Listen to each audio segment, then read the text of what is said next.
As far as the eye can see, it looks like there's plenty of water for everyone.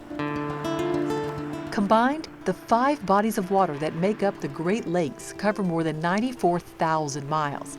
That's enough to submerge every state in the lower 48 under more than 9 feet of water. But the lake's levels today are much lower than average, so low that 1,000-foot cargo ships are running aground. Scientists blame warmer water, increased evaporation, less rain.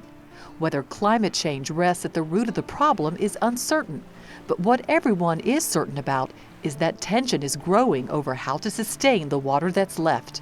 I forget who actually coined the term, but the old phrase, whiskey's for drinking, water's for fighting, I think will, unfortunately, could literally come to pass in parts of the world.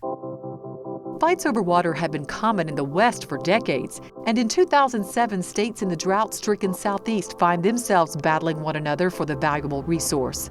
Suggestions that the shrinking Great Lakes water could be diverted and shared with those thirsty parts of the country touch a raw nerve with just about everyone who calls this region home. It pulls at people's heartstrings when we see water levels this low, and we hear people like Governor Richardson in New Mexico say maybe we should start thinking about sending all that great water down to the Southwest. People really get their hackles up about that kind of stuff around here.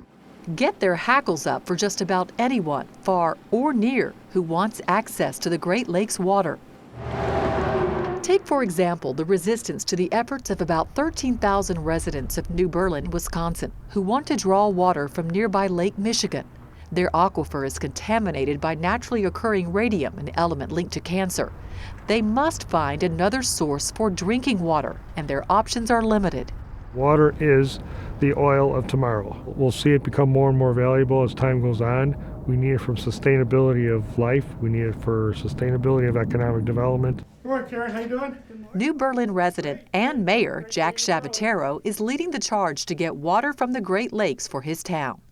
I never thought in a million years that I'd be sitting here fighting for fresh water, especially for a place such as New Berlin, that I could see the lake. There's parts of New Berlin and I can actually stand and see the lake, but yet I can't drink it.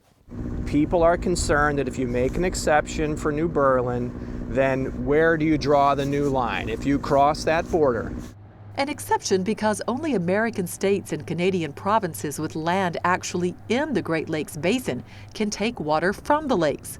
While Wisconsin sits at the edge of the Great Lakes, the part of New Berlin that needs the water is just outside the basin. New Berlin is one player in the developing battle over who deserves to get water from the Great Lakes. For Forecast Earth, I'm Natalie Allen.